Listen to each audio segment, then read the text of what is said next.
Hello everybody and welcome to The Beginner's Guide. It's a game made by the same person who made the Stanley Parable.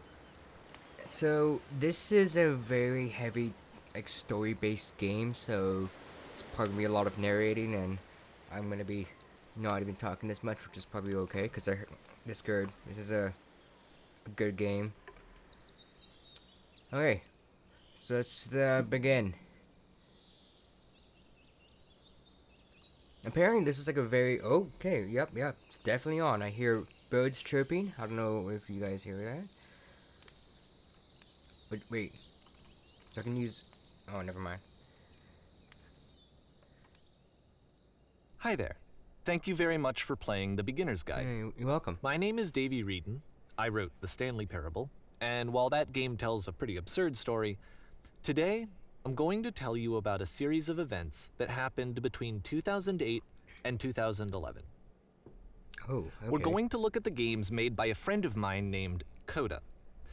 Now, these games mean a lot to me. I met Coda in early 2009 at a time when I was really struggling with some personal stuff, and his work pointed me in a very powerful direction. I found it to be a good reference point for the kinds of creative works that I wanted to make. So just to start you off, this is, I think, the first game he ever made. Oh. It's a level for Counter-Strike. Yeah, that's like Counter-Strike, Counter-Strike, by the way. And mostly it's just Coda learning the basics of building a 3D environment.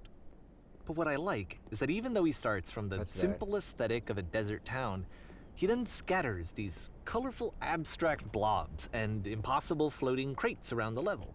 And of course, it destroys the illusion that this actually is a desert town, and instead this level becomes a kind of calling card from its creator.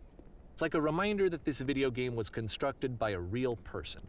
And it kind of makes you wonder, what was going through his head as he was building this? This is what I like about all of Coda's games. I mean, not that they're all fascinating as games, but that they are all going to give us access to their creator.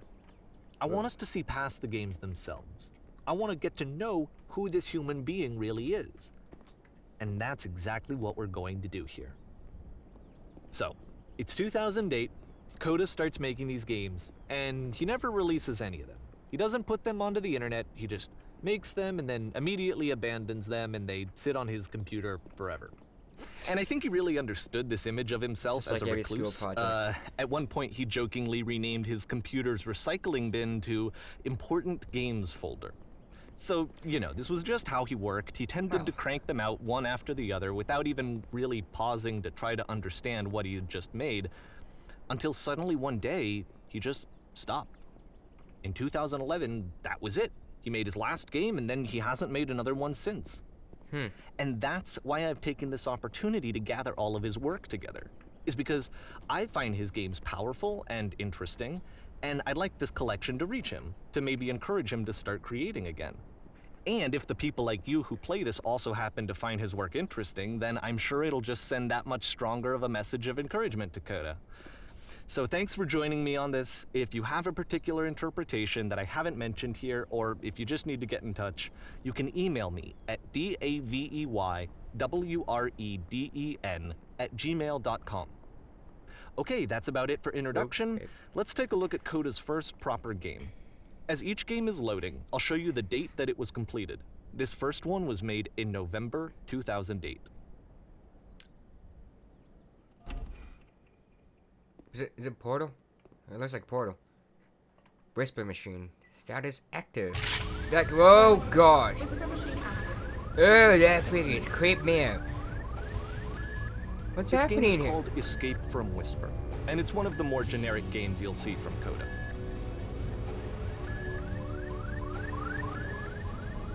Escape from Whisper. Who the heck is Whisper? Security call breached. Hostile alien life form. Oh! It kind of looks like this game was abandoned mid-development. For instance, you have this gun, which you'd think would indicate that there are supposed to be monsters or enemies somewhere, but then clearly there are no enemies anywhere. Yeah. You can't even reload the gun when you run out of bullets. But ultimately we don't really know. Maybe Coda thought that actually it was complete the way that it is. And I think that we should talk about his games for what they are. rather than for what they're not. Enemy force neutralized. I love how you can see the bottom of the universe from this room.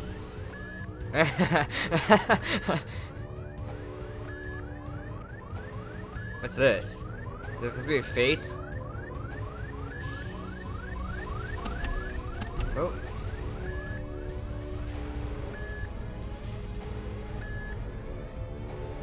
Apparently this space Aw, station come on, has it's a a labyrinth maze. on it. Why does it have a labyrinth? Sure, I don't know.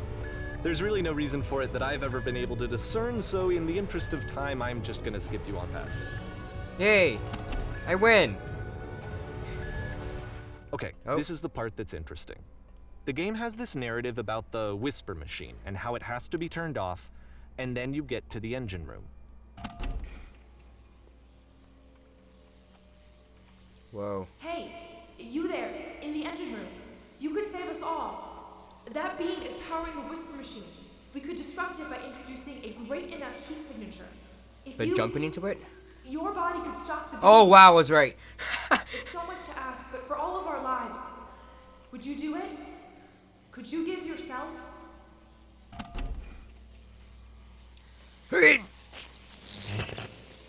Let me pause here for a second. What you just experienced, stepping into the beam and then dying, is probably what Coda had initially intended when he was developing this level. But when he first compiles and plays it, something goes wrong. There's a bug somewhere. And this is what happens instead.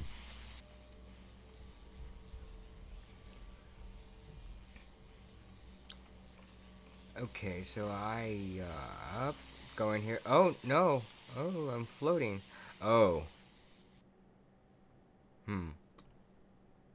Hey, there's the bottom of the universe. The beam causes you to start floating. Um, And this is an important moment for him. Because yes, this is technically a glitch, but Coda identifies something human about it. Like how small it makes you feel in the face of this larger chaotic system. Or this floating could be the afterlife, a peaceful place, juxtaposed against all of the hysteria that you've just had to traverse. I don't even know. I have no idea what he was thinking, but what's clear is that after making this, something lodges itself in his brain. He wants to do more of these really weird and experimental designs.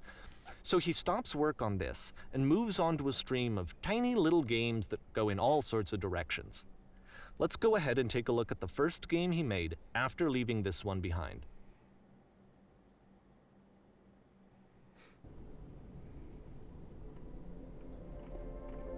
Yep, in this game you can only walk backwards. oh, are you kidding me? Past was behind her.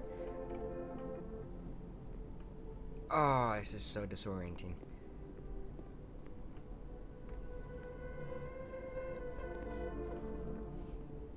And the music's backwards as well.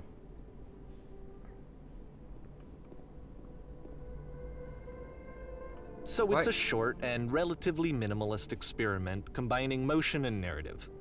It is less advanced than the previous game, but actually it seems to be more focused, more complete.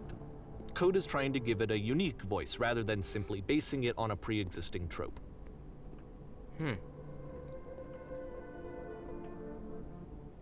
When she stops and looks, it becomes clearer.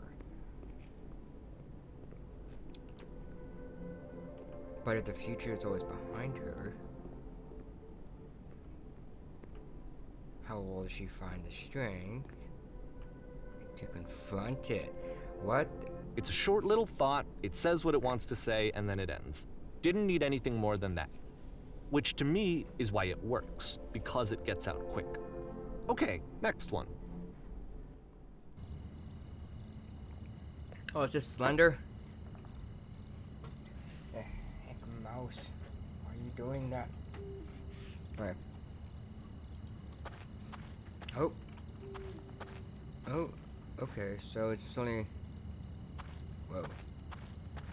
It can only go one direction. You're now entering.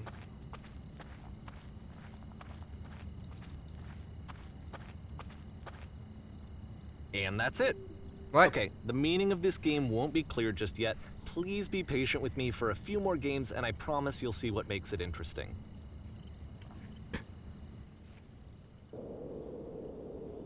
Oftentimes, Koda would put bizarre titles like this one at the start of his games. I wish I'd known him at the time that he was making these early games. He would really only talk to me about his work as he was making it. Once he stopped work on a game, like, that was it. It was dead to him. And I don't agree with that at all, but what are you gonna do? Okay, so...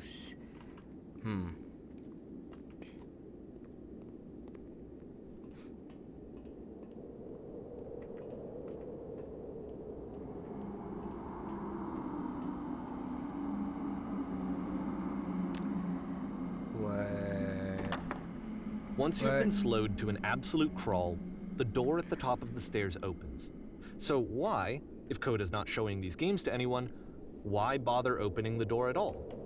Well, to show you, I'm modifying the game here so that when you press enter, it'll bring you back up to full speed so you can enter the door for yourself.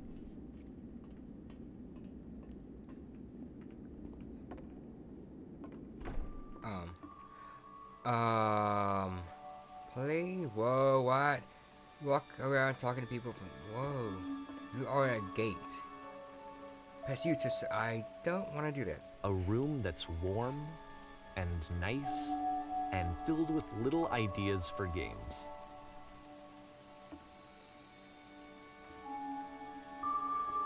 So these are game ideas. Koda would often tell me that he didn't mind if people thought of him as cold or distant. He said that he knew that he was actually a vibrant and compassionate person, but that it takes time to really see that. It can be a very slow climb to get there. This one.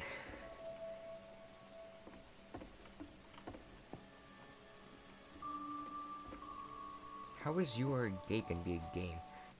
Oh, this is Zone 9.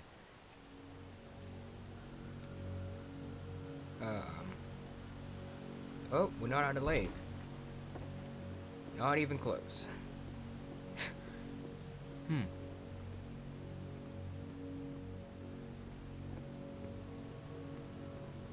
Where am I? What is Well, this? This is new for Koda. It's an actual puzzle. Go ahead and see if you can solve it. Whoa. Alright, let me just walk you through it. Oh, You're gonna hit the switch on the outside to open the door, then hit the same switch and walk through the door before it closes. You'll see a second switch on the inside, which will open the second door.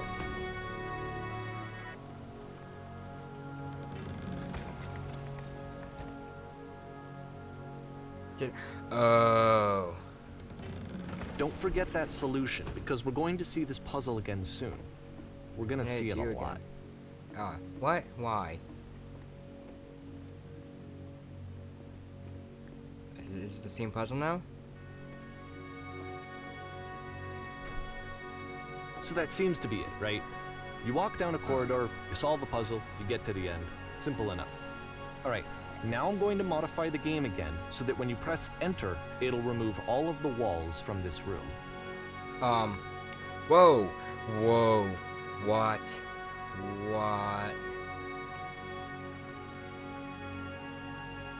How about that? There was more to it than we had any way of knowing.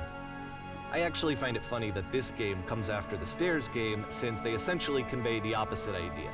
So, in the Stairs game, a dull exterior concealed a rich interior. And then, in this level, a dull interior hides this fantastic outer world.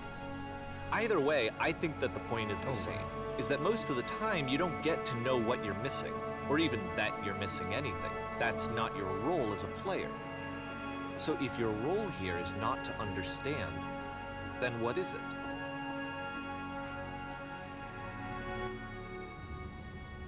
Oh, we're here again.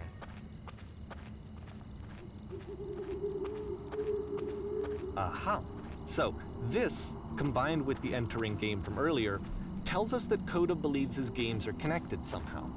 It could even be that the Stairs game and the puzzle game are literally connected in between this and the entering game.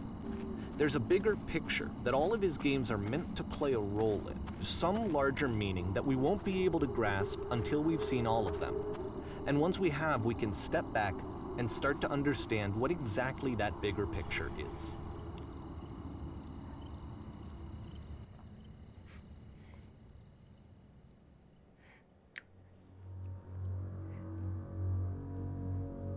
What?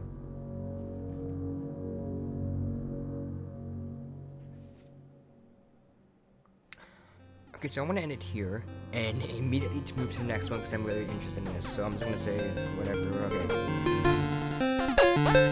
Okay.